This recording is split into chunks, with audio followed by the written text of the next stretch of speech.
Fort Monroe has been a home to heroes for hundreds of years. Situated on Old Point Comfort, it was rich with natural resources for Hampton Roads' indigenous people long before European explorers arrived. And when the English landed, Captain John Smith and the Virginia Company recognized the point's importance for defense of the Chesapeake Bay as early as 1609. Hi, I'm Chris Anderson. We have stories of champions from all walks of life, and we're bringing them to you from the National Monument, Fort Monroe, on Hometown Heroes.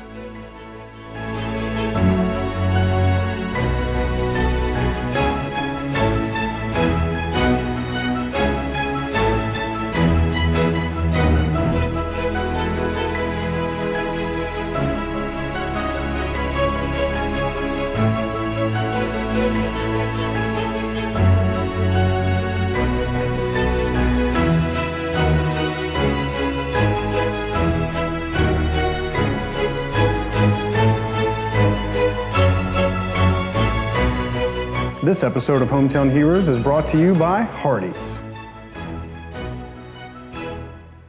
English settlers found this inland spot where the water was deep enough for their ships and called it Cape Comfort. And since then, there has almost always been a fort on this point. And joining me now is Mr. Robin Reed. He is the director of Fort Monroe's Casemate Museum. Thanks for having me. Thanks for being here, Robin. What can you tell us about the history of Fort Monroe and its significance to the Hampton Roads area? Well, we have over 1,000 years of history at Old Point Comfort. We know the Virginia Indians were here thousands of years before the first English arrived in 1607. 1607, Captain John Smith identified right away this would be a great place for defense. So as they moved Jamestown Colony a little further up the James River, they placed the fort right here, and there's been some type of fortification here ever since 1609. And what is this room that we're standing in right now? Well, Jefferson Davis, at the end of the American Civil War, the first and only president of the Confederate States of America, was captured right above the Florida state line, brought up here and incarcerated so he could answer federal indictments to be presented in federal court in Richmond, Virginia. And did he spend his entire confinement here? He was actually in this jail cell for about 4 months, and the duration of the other 2 years would be in other general quarters here on post. And the museum itself, how long has the museum been established here at Fort Monroe? This museum was started in the late 1950s. In the 50s. And how long have you been caretaker of this museum? Well, they've allowed me to take care of this collection for the last 6 years, and it's been a pretty exciting ride for me. And how much has the exhibit expanded since the early 1950s? What did it start out as, and what has it become, and what have you seen it become? Well, it started out literally with this cell that we're standing in and 2 models of the ironclads, the first Battle of the Monitor and the Merrimack. So that was really the first exhibits here, and the guides were the military police of the post. Oh. And they just expanded to the left and to the right, and it just kept growing and growing exponentially? Right. We have lots of casemates here, so it's just logical that we expand the narrative throughout these casemates. And these casemates used to be not just prison cells, but quarters for the enlisted and for the officers that were here. Right. It was originally designed, the casemate is nothing more than a vault inside a fort wall, so you're literally standing inside the fort wall today. But they housed artillery, and that was to protect the artillery from being fired upon. They could fire back at the enemy under protection. And I noticed in one of the exhibits that this was an artillery school at one point. The first Coast Artillery School was established right here at Fort Monroe. And Robin, the Army left in 2011. How has the museum changed since the Army left? Well, one of the things we tried to do was to create new narratives for the National Park Service National Monument here at Fort Monroe. And we really wanted to convey the story of the Arc of Freedom. We know that the first Africans arrived here in 1619. We know the first year of the American Civil War that General Benjamin Butler created an opportunity or refuge for escaped slaves to come here and get protection. We like to tell people that was the beginning of the end of slavery. And then take it all the way up to 2011 when our first African-American president, Barack Obama, declared this a national monument. So we're known as Freedom's Fortress, and that's the primary reason why. And history has brought us a long way. Where do you see the future of the museum? Well, we're very excited. We're going to be opening up in the early winter of 2020 our new visitor center, which will be a combined visitor center for both the National Park Service and for the Fort Monroe Authority. And we'll be telling and giving you snippets of stories to kind of whip your appetite to really explore the great narrative we have here at Fort Monroe. That is incredible.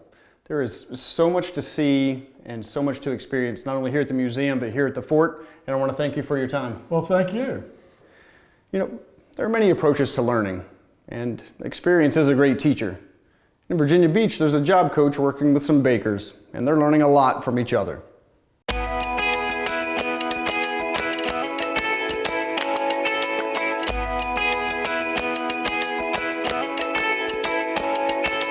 The one thing that makes Sugar Plum Bakery so unique with our baked goods is that we have such a wide variety of products. We're really known for our cakes. We have over 40 different varieties of specialty cakes, but we do pies. We have cookies that we make from scratch. Lots of our products are made from scratch. We do cookies, we have bars, lemon bars, carrot cake bars. It's just a wide variety of products. We have several programs at the bakery. Our main mission is that we work with people with disabilities. That is why we are a nonprofit organization. Everyone at the bakery is an employee of the bakery. So we have created an integrated work environment where we have people with disabilities working with able-bodied individuals, if you want to say that term, to create a successful retail business. I have an amazing group of people that I work with. All of them bring their own creativity, their own genuine personality, and it's just really fun to see them grow, to train them and to teach them how to make the product and bring it out to retail and sell it to our public. It's just fun it's like we're a big family. Marissa is my favorite coach, and I love her a lot because she's really crazy. So my group gets to do filling the cupcakes with like specialized filling. We do icing cupcakes. We sprinkle and garnish the cupcakes. We do brownie bars. We also garnish those as well. We do scooping cookies, all kinds, chocolate chip, Chesapeake, peanut butter. We depan cakes of all sizes, like 6-inch and 8-inch, 10, 12. And we fold boxes for our retail staff. We stamp bags. And we train and I educate, my group with health and safety and how to be safe in the kitchen.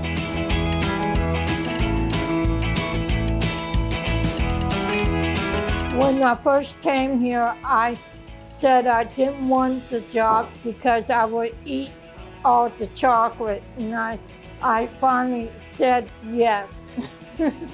I like working with Katie. She's a good friend of mine, and Jonathan is, and Hale is, and Melissa is too. She's a great helper. There's just something so special and unique about them, and they bring something completely different to the table. Things that you would never think about, say things that you would never expect.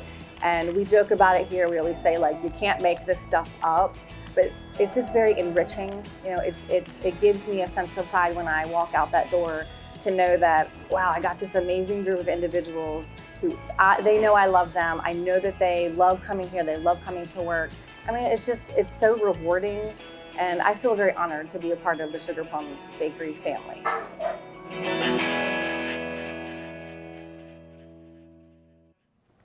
There's much more to come. When we return, we'll meet a woman who created a legacy from her sister's experience. I'm Colonel Jim Shelton, the commanding officer of Marine Corps Combat Service Support School. And I'm Sergeant Major Donald Wood.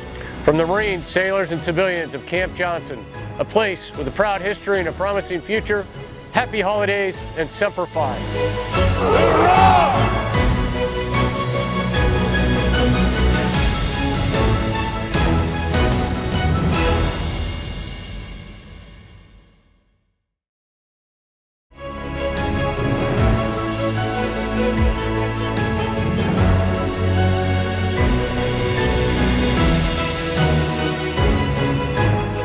This episode of Hometown Heroes is brought to you by Hardee's.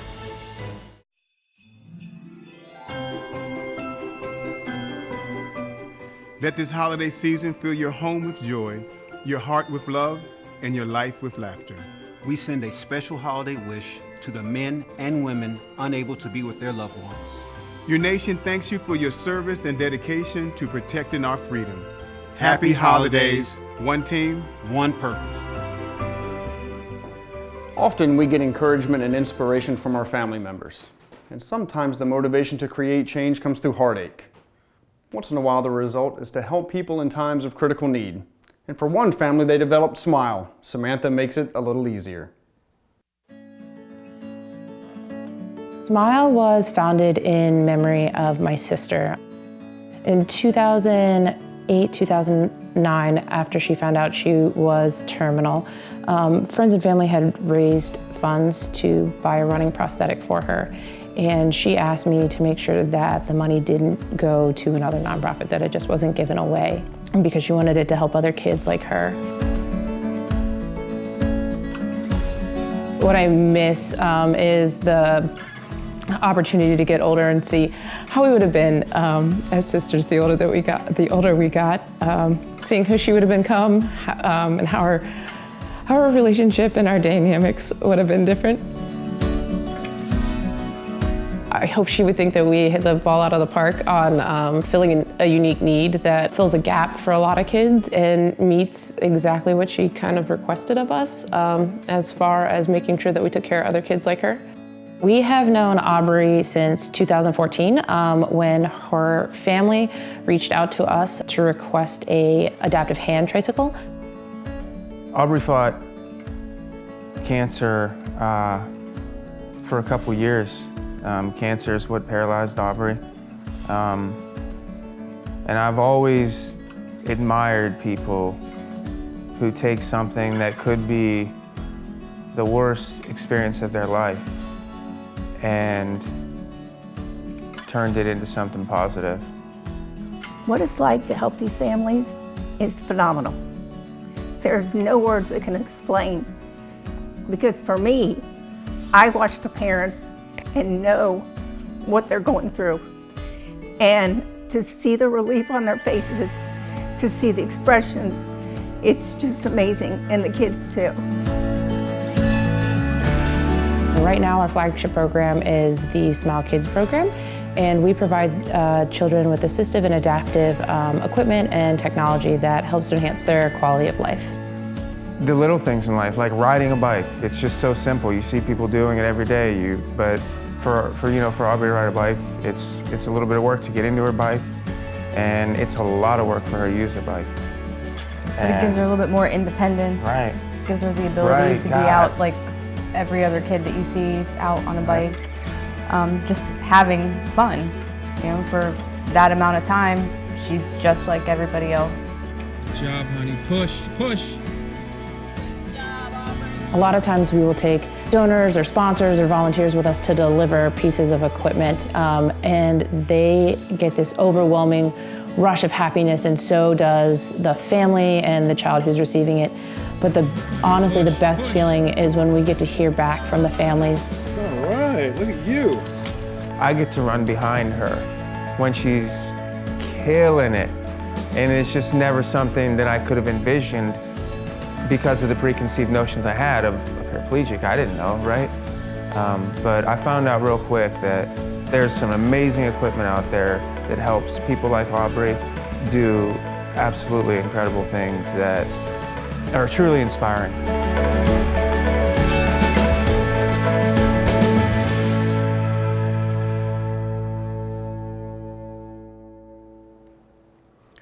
Some days are more difficult than others for each of us.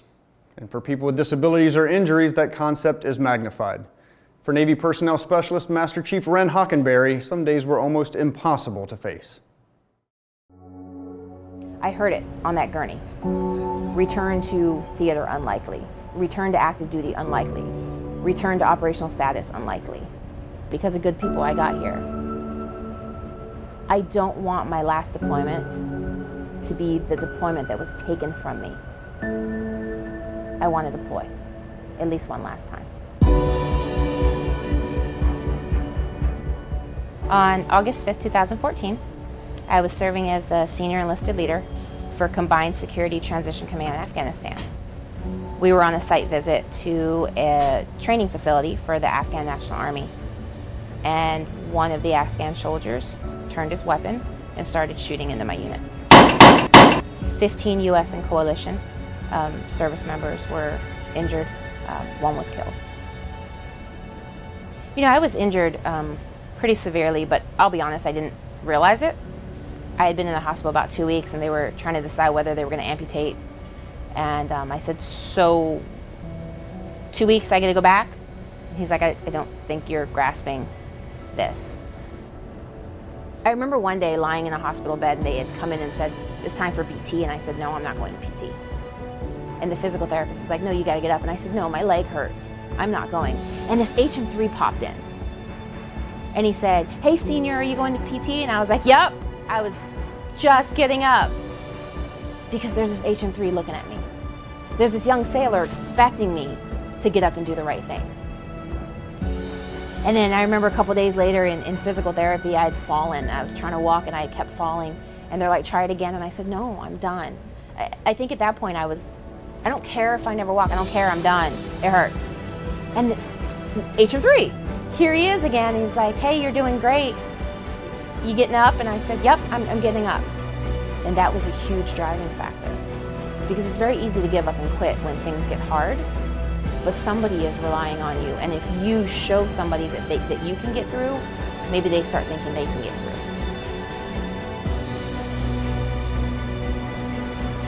If I can convince a sailor that is going through some stuff to get off the couch and reach out for help, then I've done my duty. I want my sailors to know that it's okay to fail. It's okay to have a bad day, and it's okay to fall over and over and over, but you need to just keep getting back up. None of us knows how much we can do to inspire others. We'll have more stories of hometown heroes from Fort Monroe when we return. Hi, I'm Master Sergeant Jacqueline Sockel with 8 EAMS at Aidid Air Base, Qatar. I'd like to say happy holidays to my husband Luke and my friends and family in Maryland. Hope you guys have a great holiday. Love and miss you.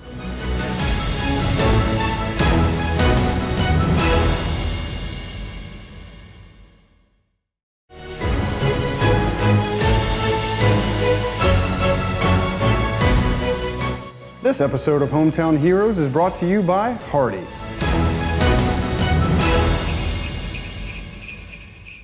Greetings from the mighty USS Gerald R. Ford, homeported in Norfolk, Virginia. My name is Lieutenant Commander Anthony Falvo, and I wanted to take a moment to wish all of my family, friends, and loved ones in Utica, New York, a very Merry Christmas, a Happy Holidays, and a Happy New Year. We are Warship 78, and go Navy. When a rescue squad is faced with a situation where an ambulance cannot easily go, how does that squad operate? In densely crowded or off-road areas, it's a challenge. Virginia Beach Emergency Medical Services responds with a bike team, and we recently caught up with them at the Wicked 10K.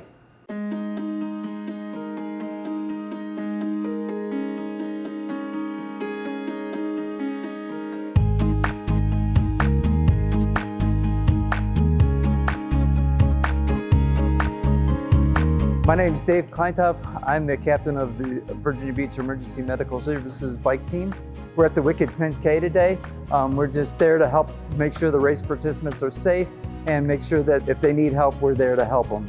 Bike team is a team of individuals that we use from all the squads of the city. We ride for special events. We also do bike rides on Friday nights and Saturday nights during the summer when the beach is busy. We're there to help patients, patient care, initial triage for anything that happens during those events.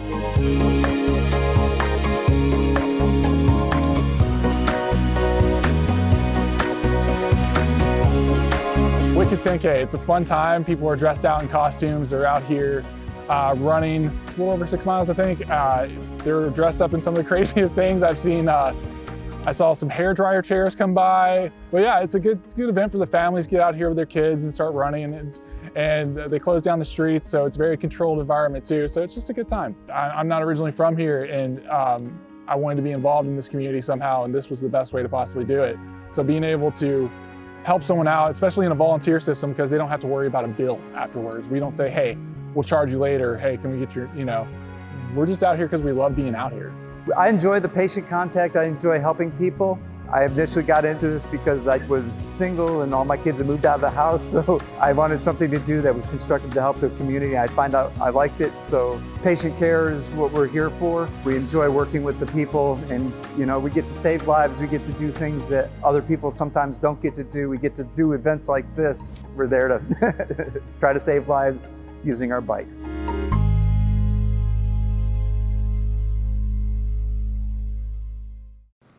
The EMS bike team receives specialized training on their bicycles and other equipment related to their service. At Fort Eustis, the Army has specialized training for their aviation students. And as the year wraps up, they send everyone on block leave. And hundreds of soldiers head to the airport to go home for the holidays. Today is the busiest day we have of the year. It's called block leave. It's where the Army at Fort Eustis send their aviation students home on leave. They want them to go home on vacation. We have about 677 that will be dropped off at the airport between 2 o'clock in the morning and 4 in the morning. And they're all waiting for flights to go home for Christmas to see their loved ones. USO has been around a long time. We're out here for the troops. And if any troops want to come in, we're here for them. We support them. And we just give them a place to come in and relax and give something to eat. I mean, I was in the military. I know how it is, so I'm giving back. This is actually my first time at the USO. I came here because I heard it was a nice place to relax and get some snacks. I've been able to sit in the quiet room, enjoy some time alone, and eat some food because I haven't been able to eat because we've been so busy getting ready for holiday block leave. They take care of us really, really good. They give us good food. And the people that volunteer here, they're just nice. They offer all the help they could give. They give you your comfort. They make you feel at home. You meet other people, you get to know their stories, you get to know where they come from, why they joined. Really, yeah, it brings us all really together. It makes it more of a family. He works in a completely different hangar from me. I work on a different hangar from him, and he's on the opposite side of the whole company. And this is my first time even meeting this guy, and he's a pretty cool guy, in all honesty. When they're here, they are our guests. So we provide everything they need so that they don't have to do anything except enjoy the time and enjoy waiting for their flight. None of this could happen without the donations we receive. We're a nonprofit organization, of course, and our sponsors make this happen. We have recliners for them to sleep on. We have an Xbox gaming machine back there, 2 laptop computers, television that they can watch videos, DVDs, live TV, anything they'd like. And then we have games, all kinds of board games and that kind of thing. There aren't any bunks or bunking areas in the airport. So we have quite a few cots and blow-up beds that have been donated. We put them along the walls of the airport so they can sleep on a cot, a blow-up bed, or just cuddle up with a blanket and a pillow somewhere until it gets close to the time for their flight. No, I was not fortunate enough to get a cot or a chair. I prefer the floor. There's a couple of them here that sleep on the side of the floor, and my back is hurting just watching them. I think it's important because it gives the troops support. And there's somebody out there doing something for them. They're doing so much for us that we're giving back to them. I just think it's a great place for any service member. I'm on my way home. It's actually a surprise for my parents. I told them that I wasn't going to be able to make it. So they have no idea that I'm on my way home. I just want to thank the USO and for everyone who donates, everyone who volunteers and is here for the military. It makes me feel happy, honestly. From soldiers and sailors to people who help the ill and injured recover and be more comfortable, we appreciate the dedication and service of our hometown heroes. Let me take this opportunity to say thank you. And as we go, we recognize the service of sailors and Marines on board the USS Bataan. They recently conducted a composite training unit exercise.